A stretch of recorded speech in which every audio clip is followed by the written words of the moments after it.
Well, unloaded this morning, Houston, bounced over to Baytown here, went over a giant freaking bridge. I'll tell you, it must have been 10 million feet high. I just really don't care for that, to be honest with you. Shut the door here. See what we got. Same as the last week. Climb up here. Oh. I don't know if I can sit this anywhere, maybe. Let's see here. Oh.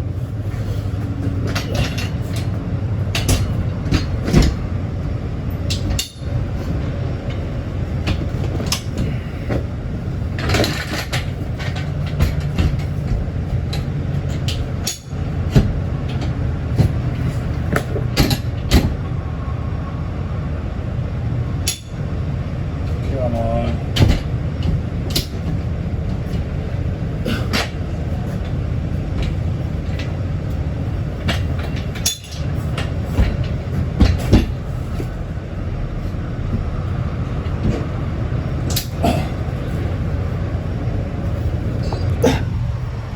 There we go. This trailer's got a handrail on it. Love that. Says load it up. Cheeky thing. Come on. Handy dandy.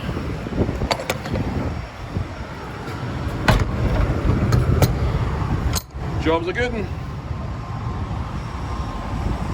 Suspension's up. Nice, nice, nice. 1,600, 1,700 miles to go. Reefer is off, I believe. Yep. Okay. Alright, load it up. Like this place. It's quick. Drive through the lake here. They're quick at loading you.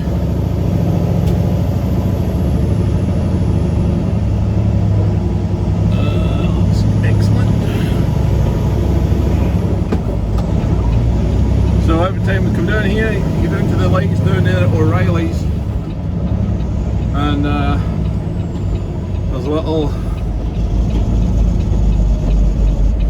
jack in the box, that's what you call it.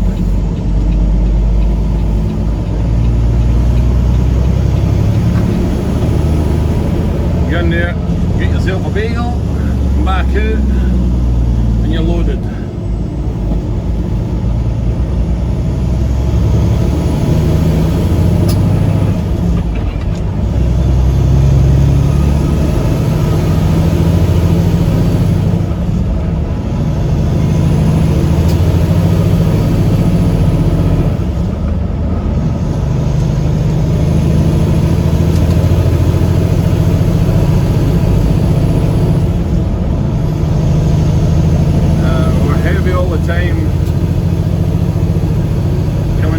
Potatoes and onions and back up. It's extremely rare for us to haul anything less than £40,000 in the box. Usually more than that, it's usually about 44 with the spuds and the pallets and whatnot.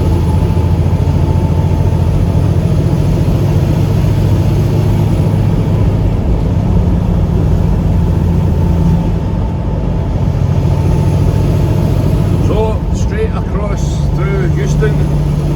And I'm definitely going to film some of these high-rise, horrible, stinking, dirty, rotten overpasses. They just make my stomach flip upside down. So, then through Houston, San Antonio, then head up to Junction on I-10, little town Junction. Head north in 83 to San Angelo and maybe get up there for a cheeseburger tonight. Who knows? Motivate myself with my belly. So, maybe spend the night up round about there, and then a big day tomorrow, and hopefully swap with somebody else that's loading going down the way again. That's always handy. Quicker turnarounds. All right to there, right? Get back to you later. There we go. So on the way down here, I normally just follow Highway 87 out of San Angelo. I'm driving right now. Highway 87 from San Angelo down to I-10. It comes on the other side of San Antonio on the I-10. And so on the way through yesterday, Libby comes up with the new road to take Highway 83, and I said no, it's 87 we take. Well, this way's quicker. Turns out it was 40 minutes faster. So all of a sudden we're heading back up that way, and I hear in the voice, are we taking my quick road back up? Or are we going the slow road? So, all of a sudden an expert, eh? Yeah, sitting there looking at it. How you're going to manage when I go. I know. I was corrected in something else, but I can't remember what it is, but no doubt something else I was getting wrong with my ability to do the job. Did you say it in your paper? Oh yeah. Last week when I did this, I took a picture of my paperwork. And I'm going to say the email didn't go when I sent the email. I couldn't find it, it never went. If I was being really honest, I would say that I forgot to send it. So I happened to accidentally mention that, and then when I was getting the truck to pull away, have you sent your paperwork this week? Yeah. Guys out there know how it goes. So do the women. No trucks, left lane. I'm in the left lane. Oh well. Get by this guy and we'll move on in.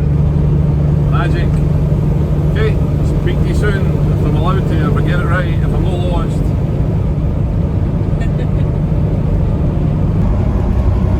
Okay, so this is one of the junctions I was talking about. I've been up there in the sky, you know. Have a big roundabout with traffic lights on it or something like that. You can go all the way straight through the middle of Houston. No way can you do that in London.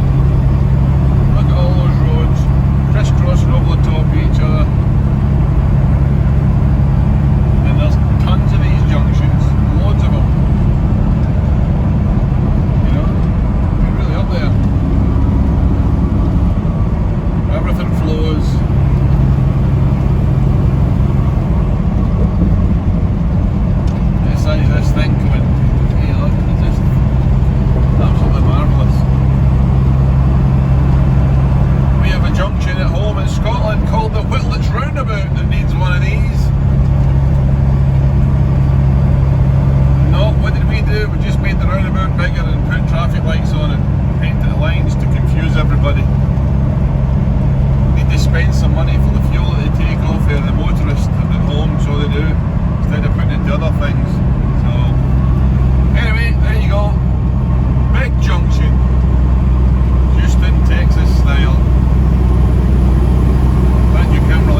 Okay, so just finishing this video off. We made it up to Ogden and get unloaded. Drove up to Idaho, swapped over trailers with Paul at the Indian reservation there, and then headed back down to Layton, where we had dinner with my daughter and son-in-law. That was good. And then headed down through and spent the night at Price, Utah. Much colder. This has been a bad week in trucking for bad weather and accidents. There was a big massive wreck in I-35 in Fort Worth involving 133 vehicles and trucks, and some of the footage in that was horrific. So it just brings home the kind of responsibility you need to have driving one of these trucks. So got down there, left yesterday morning, put a really big day in yesterday and got all the way down to Roswell. And coming down here last night, it was freezing fog, about 5 below, and the demister, if you went fast enough, the demister couldn't blow onto the screen hard enough, quick enough to keep the ice from coming across your window. So I had to back it off to about 60 coming down through here, and it took us a little bit longer. So got laundry done and ready to roll. So a few changes with trucks and stuff, so I'll let you see what's going on. Okay, so I'm down here in Roswell, New Mexico. It is cold. There's an Arctic storm coming all the way down from the North Pole to the Gulf, and I've got a different truck. I've got Justin's truck while he's on vacation. It's freaking cold. -5 down here today. It was 80 degrees here last week and we rolled through. Turn you around like you see, here we go. That's hurt. This was all frozen up last night. In fact, there's still ice on it this morning. Well, this here, it just builds up on there, you see that? But coming down here last night, the window across there, the fog was freezing against it quicker than our demisters could get rid of it, so that's a kind of scary experience.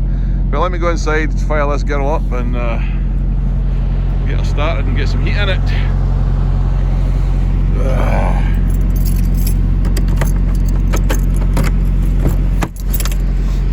Hope she starts. I turned her off last night. I left the reefer running though. Usually I do stop start, but when it gets this cold, I don't like it to be a